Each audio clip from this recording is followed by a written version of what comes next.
de agua, lo que voy a tener, ¿qué va a ser? Fíjense, si en este caso tomamos todo, tomamos la máquina térmica y también abarca la corriente de agua. ¿Qué calores intercambiados voy a ver a través de los límites de mi sistema? Voy a tener la sumatoria de calores más la sumatoria de trabajo, más vemos que a través de mi sistema, que es el punteado, entra una corriente de agua y sale la corriente de agua del río. Entonces voy a tener QH, que ingresa a mi sistema, voy a tener este QL1, que sale de mi sistema, y voy a tener el trabajo que sale de mi sistema. Y además voy a tener la corriente, acá fíjense que ya está despejado, pero además voy a tener una masa que entra al sistema, que tiene una entalpía asociada, y esa misma masa que sale, que tiene una entalpía de salida asociada. ¿Este calor, según mi sistema, lo veo o no lo veo? No, profe. No lo veo, porque este calor que libera la máquina es también el que recibe la corriente de agua fría. Entonces, si mi sistema pasa por acá y toma en cuenta la corriente, este calor no lo voy a ver. ¿Está bien? Distinto hubiera sido, como les dije recién, si yo hubiera tomado como límites de mi sistema exactamente el borde de la máquina térmica. En ese caso, vería este calor y no vería las corrientes. Entonces, para calcular lo que me pedían era calcular el requerimiento de caudal máximo de agua de enfriamiento. Entonces, bueno, acá lo único que se hizo fue poner la sumatoria de calores, que son estos dos, la sumatoria de trabajo, que es uno solo, y la masa por la diferencia de entalpía entre el estado 2 y el estado 1 de la corriente. Fíjense que acá el balance de masa no lo hicimos, pero esto me quedaría que la masa en 1 es igual a la masa en 2, ¿no? La que entra es igual que la que sale. Entonces, si yo despejo la masa, puedo, con los valores que me dieron, QH, QL1 y W más la diferencia de entalpía, calcular el caudal máximo. Pero fíjense que la entalpía, ¿qué fluido es este? Líquido. El agua del río es líquido. ¿Y cómo podíamos calcular la diferencia o la variación de entalpía de un líquido? Esto lo vimos en la clase pasada. Nosotros sabíamos que por el modelo de fluido incompresible, la diferencia de entalpías era el C del agua, W es de water del inglés, digamos, el C del agua por la diferencia de temperaturas, ¿se acuerdan? Esto es por la definición de lo que habíamos obtenido de fluidos incompresibles, que nos quedaba que la variación de entalpía era dependiente únicamente de la diferencia de temperatura. En este caso, como la presión es la misma a la entrada y a la salida, que es la presión que está en un río, que es la presión atmosférica, este término se nos anulaba. Esto repásenlo si no se los acuerdan. Repásenlo de la clase pasada. Profe, Entonces, sí. ¿estaría mal haberlo sacado del ResPro, por ejemplo? No, no estaría mal haberlo sacado de Respro, pero ¿qué pasa? En el parcial no te vamos a dar el Respro. Ah, está. O sea, si es con Respro, te vamos a dar la tabla correspondiente. O sea, la vamos a dar nosotros, para que ustedes no tengan que abrir el programa. Pero si vos no tenés Respro, igualmente esto lo podés resolver. Porque ya conocés el modelo con el cual calculamos para el agua, que es un fluido incompresible, ya sabemos cómo calcular la variación de entalpía. Es decir, que reemplazamos esto en lo que habíamos obtenido del primer principio, y con eso puedo calcular perfectamente el primer inciso que me piden, que es el caudal máximo del agua necesario para poder refrigerar la planta. ¿Esto lo entendieron? Esto sí. Discúlpame, con una duda en el tema de QL2. Sí. ¿Por qué no lo toma en cuenta ahí? Eso no me quedó claro. Porque en realidad acá faltaría una flecha. Fíjate, si yo intercambio calor entre la corriente del río y la máquina térmica, supongamos que esta corriente del río enfría la máquina térmica. ¿Eso qué significa? Ah, Que, claro, tendría. que esta máquina térmica se va a enfriar, entonces va a liberar un calor. Pero esta corriente de agua pasa de 16 a 30 grados. ¿Qué significa? Que se calienta. Entonces, el calor que recibe uno es el calor que libera el otro, y entonces esto no lo Claro, ves. dentro de la frontera está esa parte de corriente. Claro, está la parte de corriente. Está. ¿Ves que acá la incluye? Claro, está bien. ¿Está bien? Sí. Entonces, fíjense, a ver si esto sigue. Sí. Ahora vamos a ver cómo hubiera sido alternativamente. Entonces, con eso ya puedo obtener el primer inciso que me piden. El segundo inciso que me pedían, ahí está, era la eficiencia térmica de la instalación, o el rendimiento térmico. ¿Cuál es en este caso? ¿Cuál va a ser mi beneficio? El trabajo eléctrico. El trabajo eléctrico. ¿Y cuál va a ser mi costo? El QH. El QH, exactamente. Entonces, el rendimiento térmico simplemente es poner el valor absoluto del trabajo entregado sobre el QH. Y eso, fíjense cuánto nos da. Re bajito. Súper bajito. ¿Está bien? Entonces, eso porque este ejercicio creo que lo tienen tal cual en la práctica, así que ya tienen uno menos para hacer. Pero esto es para que se den una idea como de un esquema como esto, que parece que no tiene nada que ver con una máquina térmica, si uno identifica bien las interacciones que tiene con el medio ambiente, y en este caso con el río, y el caudal que entra en forma de combustible, uno puede llegar a una forma simplificada y analizarlo como una máquina térmica. Y esto ya es fácil de hacer. O sea, el primer principio es muy fácil de aplicar acá. No tiene ningún misterio. Este creo que alguna vez se tomó en un parcial. Ahora ya no, porque ya está en el práctico, pero se evaluó en un parcial no hace mucho. Bueno, una forma alternativa, sí. Decime. Yo tengo una duda, ¿cómo se da cuenta que está en régimen estacionario? ¿La máquina Sí, o todo el sistema? Bueno, todo. nosotros dijimos que las máquinas térmicas las íbamos a analizar, estas que producían trabajo, las analizamos como un sistema cerrado.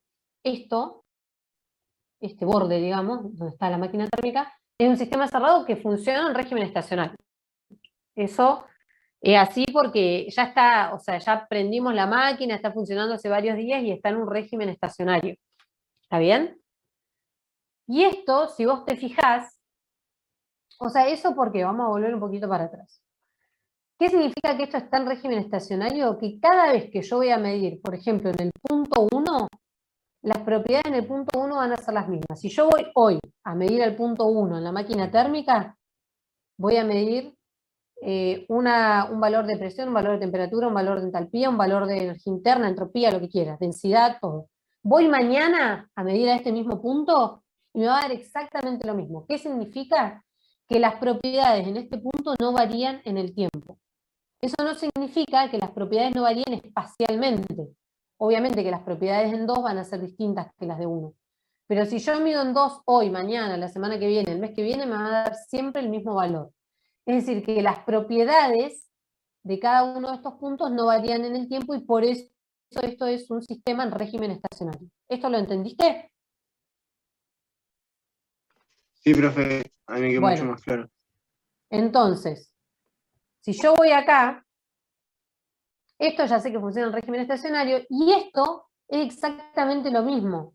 Si yo aplico, por ejemplo, acá balance de masas, que era dm a d tau igual a la masa que entra menos la masa que sale, esto está en régimen estacionario, porque siempre que mida acá voy a medir las propiedades del punto 1, y esto que mida acá, que sale, es exactamente lo mismo, no hay acumulación de masa, esto es una cañería donde pasa el fluido, y siempre voy a medir en el punto 2 las mismas condiciones, es decir, en el tiempo esto no varía. No varía la masa, o sea, lo que entra es igual a lo que sale, y no varían sus propiedades en el tiempo. O sea que todo esto se comporta como un sistema abierto en régimen estacionario. ¿Está bien? Los casos de régimen no estacionario, chicos, se van a dar cuenta muy fácil porque, por ejemplo, es un tanque que se llena, es decir, en donde entra masa pero no sale, o es un tanque que se vacía, en donde sale masa pero no entra. Entonces ustedes ya van a ver que hay algo que cambia en el tiempo. Son muy visibles los sistemas en régimen no estacionario. ¿Está bien? Bien, profe, perdón, yo no soy el chico que preguntó recién, pero entonces para máquinas térmicas nos quedamos con el hecho de que las modelamos como que están en régimen estacionario. Sí, sistemas cerrados en régimen estacionario. Exactamente. Buenísimo. Bueno, entonces, ¿qué hubiera pasado si yo, en vez de aplicar esta frontera, habíamos dicho que yo podía aplicar distintas fronteras a lo largo de todo mi trabajo, que los resultados iban a ser el mismo, pero por supuesto me va a cambiar la interacción que yo tenga. O sea, esas energías en tránsito, que son el calor y el trabajo a través de mis fronteras, van a cambiar dependiendo del sistema que yo tome. Entonces, vamos ahora a tomar, vamos a hacer de cuenta que ahora nuestro sistema es la máquina térmica. ¿Está bien? Vamos a tomar esta frontera como los límites de mi sistema. Y vamos a aplicar el primer principio. Entonces voy a tener esto. Voy a tener que mi máquina térmica va a ser un sistema cerrado en régimen estacionario, y si yo aplico primer principio, bueno, obviamente que la variación de energía en el tiempo es 0, entonces me va a quedar que la sumatoria de los calores más la sumatoria de los trabajos va a ser igual a 0, que era lo que habíamos obtenido en la teoría, ¿se acuerdan? O lo que es lo mismo, los calores netos tienen que ser iguales a los trabajos netos. Entonces, ¿cuáles son las interacciones? Bueno, ahora me va a aparecer ese QL2 que habíamos dicho. Si yo analizo mi frontera, si ahora mi frontera es esta, creo que puedo poner para ver. No. Si ahora mi frontera es esta, que está acá, yo voy a ver que sale un calor, QL2, entra este calor, sale este calor y sale este trabajo. Es decir, 1, 2, 3, 4 interacciones. En este sistema yo no veo la corriente.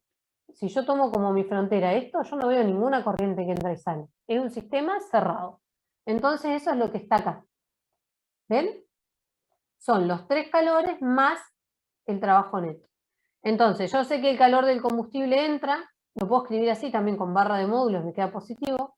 Yo sé que el QL1 salía, que eran las pérdidas por, o sea, era el calor por pérdidas, y el QL2 sale, ¿por qué? Porque el agua refrigeró, entonces esa máquina térmica ahora entregó un calor. Y el trabajo de salida eléctrico, que es negativo justamente porque sale de la máquina. Fíjense que yo acá el único calor que no conozco es QL2. Esto me lo daban de dato, esto me lo daban de dato, y esto me lo daban de dato. O sea que yo acá puedo calcular el QL2, que no me lo pide el problema. Pero fíjense que yo podría, por ejemplo, estoy en un parcial y a mí se me ocurrió esto. Uy, bueno, calculé QL2 y ahora pero no me piden QL2. A mí lo que me pedían era calcular el requerimiento de caudal másico del agua de enfriamiento. Entonces, ¿qué hago? Bueno, fíjense que ese QL2 es lo que une la máquina térmica con mi corriente de agua. Si yo ahora aplico, ya mi sistema no es más este, ahora mi sistema quiero que sea este. ¿Qué interacciones voy a tener? Alguien que me diga. Tenés la masa de entrada del agua, ¿Sí? o sea, la masa de entrada en 1, bueno, la salida Sí. de masa en 2, Sí. y la entrada de calor. Y la entrada de calor, que justamente es este QL2 que yo acabo de averiguar. Todas estas interacciones ahora no las veo porque mi sistema pasó a ser ahora este círculo rojo. ¿Está bien? Entonces, voy ahora y aplico balance de energía en ese sistema, ese nuevo sistema que involucra a la corriente de agua. ¿Y qué voy a tener? Es un sistema abierto en régimen estacionario. ¿Cuál era el único intercambio que tenía a través de las fronteras? El QL2. Y yo ese QL2 lo acabo de calcular. Entonces digo que ese calor, sistema abierto en régimen estacionario, variación de energía en el tiempo, veamos esta expresión. Variación de energía en el tiempo es 0, trabajos intercambiados no tengo, voy a tener un calor intercambiado y voy a tener además un flujo de masa por o sea, un flujo de entrada que va a tener la entalpía de entrada y un flujo de salida con su entalpía de salida, que es esto que está acá. ¿Está bien? Entonces, como yo esto ya lo calculé, esto uso el mismo modelo que recién, de fluido incompresible, podría despejar de acá también el caudal másico, que es lo que me piden. ¿Está bien?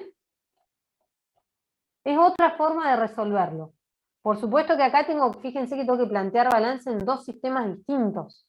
No es como en este, que yo directamente tomé un sistema global punteado en este caso, y ya incluí las interacciones que me importaban. Pero también les puede pasar que alguien lo resuelva así y está perfecto. ¿Se entendió, chicos, esto? Sí, profe, se entendió.